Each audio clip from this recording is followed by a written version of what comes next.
Diversion politics లో భాగంగానే తన ఇంట్లో ఎలక్షన్ అధికారులు సోదాలు నిర్వహిస్తున్నారన్నారు ఆరోపించారు బీఆర్ఎస్ నేత మరి జనార్దన్ రెడ్డి. అనుమతి లేకుండా అధికారులు తనిఖీలు చేశారని, వారికి పాత బట్టలు తప్ప ఒక్క రూపాయి కూడా దొరకలేదంటూ సెటర్లు వేశారు. ఎవరు ఫిర్యాదు చేశారో అధికారులు చెప్పలేదని, అసలు మౌఖిక ఆదేశాలతో ఎలా తనిఖీలు చేస్తారంటున్న మరి జనార్దన్ రెడ్డితో మా ప్రతినిధి Vijay face to face. MLA Janardhan Reddy ప్రస్తుతం మనతో పాటు ఉన్నారు. ఆ ఉదయం నుంచి కూడా ఆయన ఇంట్లో సోదాలు అయితే జరుగుతూ ఉన్నాయి. సో ఏం దొరికింది జనార్దన్ రెడ్డి గారు మీ ఇంట్లో ఎలక్షన్ అధికారులకు?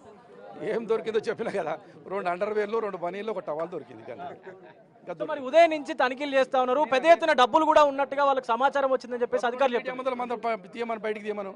ఇప్పుడే ఎలక్షన్ కమిషన్ పంచనామా రాస్తాం. మా దగ్గర ఏం దొరకలేదు. మేము ఓరల్ కంప్లైంట్తో వచ్చినాము.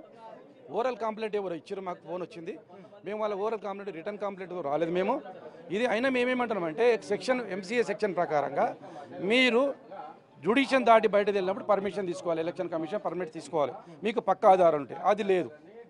అది లేకుండా డైవర్షన్ చేయడానికి కావాలని డైవర్షన్ చేయడానికి రహమత్ నగర్లో ఇలా సిఎన్ రెడ్డి అనే కార్పొరేటర్ గంట రేపైంది డబ్బులు మస్తున్నాడు. ఇక్కడ వచ్చేసి డైవర్షన్ చేయడానికి కావాలని చెప్పి మమ్మల్ని పోలీసు వాళ్ళందరూ ఇక్కడ పెట్టు. పోలీసు వాళ్ళు ఎక్కడ ఉండాలి? రహమత్ నగర్ డివిజన్లో ఉండాలి. కానీ ఎక్కడ ఉన్నారు? కూకట్పల్లి డివిజన్లో ఉన్నారు వీళ్ళు. మరి కూకట్పల్లి డివిజన్లో ఉన్నటువంటి మీ ఇంట్లో తనిఖీలు చేయడం వెనకాల ఆంతర్యం ఏందనుకోవచ్చు? అంతే, నేను చెప్పాను కదా, డైవర్షన్ ఎందుకంటే కార్యకర్తలు చేసి వాళ్ళ పని వాళ్ళు చేసుకోవాలి, వాళ్ళ డబ్బులు వాళ్ళు పంచాలని ఆలోచనతో చేస్తున్నటువంటి కుట్రకి. మీ కార్యకర్తలను కూడా కాంగ్రెస్ కార్యకర్తలు నాయకులు బెదిరిస్తున్నారంటూ మీరు మాట్లాడారు. నేను తప్పకుండా చేస్తున్నానండి. నేను అభ్యర్థి బెదిరిస్తున్నానండి. అభ్యర్థి బెదిరిస్తున్న గత 2 రోజులుగా మేము తలుచుకుంటే ఒక్కరోజు బీఆర్ఎస్ పార్టీ కార్యకర్త ఇక్కడ ఉంటాడు అని చెప్పి బెదిరిస్తున్నాడు.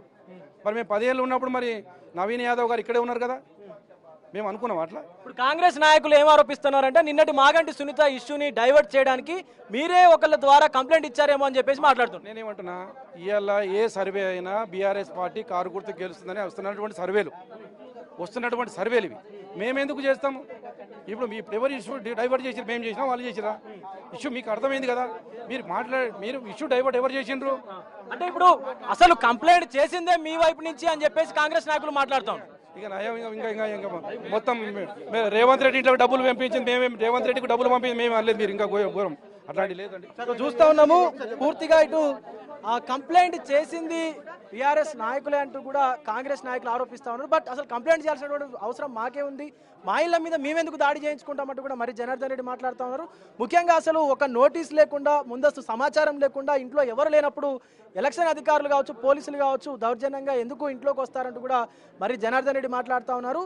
సో తక్కిళ్లపల్లి రవీందర్ రావు నా ఇంటికి వస్తారు, ఆయన గెస్ట్గా వస్తారు, చుట్టంగా వస్తారు, ఈవెన్ ఇంట్లో ఉంటారు. అలాంటప్పుడు ఇక్కడ అసలు జూబ్లీ హిల్స్ నియోజకవర్గానికి సంబంధమే లేనటువంటి తన ఇంట్లో సోదాలు చేయాల్సినటువంటి అవసరం ఏమొచ్చింది అంటూ కూడా మరి జనార్దన్ రెడ్డి అయితే మాట్లాడుతున్నారు. మరొక పక్క ఇదంతా కూడా డైవర్షన్ చేయడానికి కేవలం కాంగ్రెస్కు సంబంధించినటువంటి నాయకులు వారి డివిజన్లలో డబ్బులు పంచేందుకే పోలీసులను డైవర్ట్ చేసే విధంగా పూర్తిగా ఇటు ఈ కార్యక్రమం అయితే చేస్తున్నారు ఉదయం నుంచి అంటూ కూడా మరి జనార్దన్ రెడ్డి మాట్లాడుతూ ఉన్నారు. వీడియో జర్నలిస్ట్ నరసింహతో విజయ్ బిగ్ టీవీ, జూబ్లీ హిల్స్ నియోజకవర్గం దగ్గర నుండి.